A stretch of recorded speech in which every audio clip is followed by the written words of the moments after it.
അല്ലട രാജേഷേ, നീ ആകെ മാറിയിട്ടോ. നിന്റെ അമ്മയുടെ മരണശേഷം നീ നാട്ടിൽ നിന്ന് വന്നില്ലേ, അന്നു മുതൽ ഞാൻ നിന്നെ ശ്രദ്ധിക്കുന്ന. എനിക്കൊന്നുമില്ല, അമ്മ പോയതല്ലേ.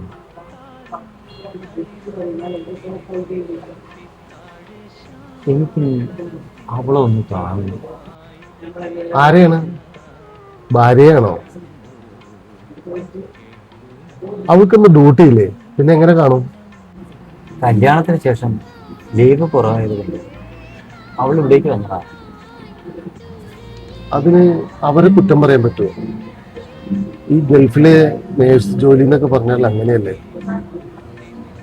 അല്ല, ഇത്രയും നാള് ഗൾഫിൽ ജോലി ചെയ്ത് നിനക്കിതൊന്നും മനസ്സിലായിട്ടില്ല ഇതുവരെ? അവളെ ഇന്ന് എനിക്കൊന്ന് കാണുന്നു, അത്രേ ഉള്ളൂ. അമ്മ പോയതിനു ശേഷം ഇതുവരെ ഞാൻ അവളെ കണ്ടിട്ടേ ഇല്ല. നീ ചായ കുടിക്കും, എല്ലാം ശരിയാവും. ആദ്യം നീ ഭാര്യ ഒന്ന് പോയി കാണും.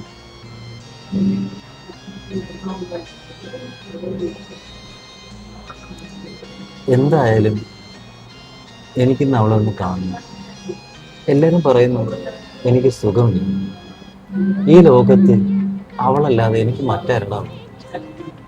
ദാ, സമയം എന്തായാലും ഇത്രയായില്ലേ, നീ അവളെ കണ്ടിട്ടൊന്ന് റൂമിൽ പോയാൽ മതി. പിന്നെ റൂമിലേക്ക് ഇത്തിരി ദൂരം കൂടലാന്നുള്ള കാര്യം ഓർമ്മ വേണം കേട്ടാ. കാണണം, എത്ര വൈകിയാലും അവളൊന്ന് കാണണം. കണ്ടിട്ട് ഞാനൊന്ന് പോകും, എത്ര വൈകിയാലും.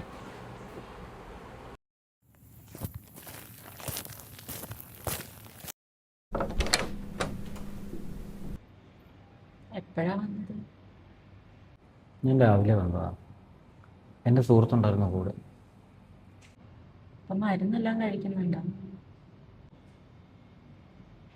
എല്ലാവർക്കും ഒരു ചോദ്യമുള്ളൂ, മരുന്ന് കഴിച്ചോ എന്ന്. അമ്മ പോയതിന് ശേഷമാണല്ലോ ചേട്ടൻ ഈ മരുന്നുകളൊക്കെ കഴിക്കേണ്ടി വന്നത്.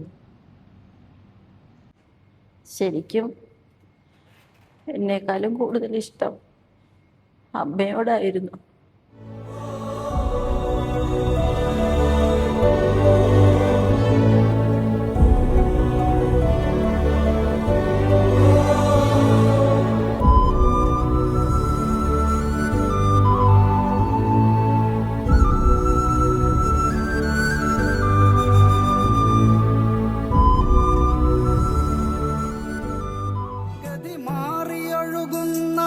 പോലെ നമ്മൾ ഈ ജന്മം വഴി പിരിഞ്ഞൊഴുകിയകലുമ്പോൾ പ്രാണനിൽ പ്രണയവും മിഴികളിൽ നോവുമായി കണ്ണീർ കയത്തിൽ നാം വിധിയെ പഴിക്കുന്നു.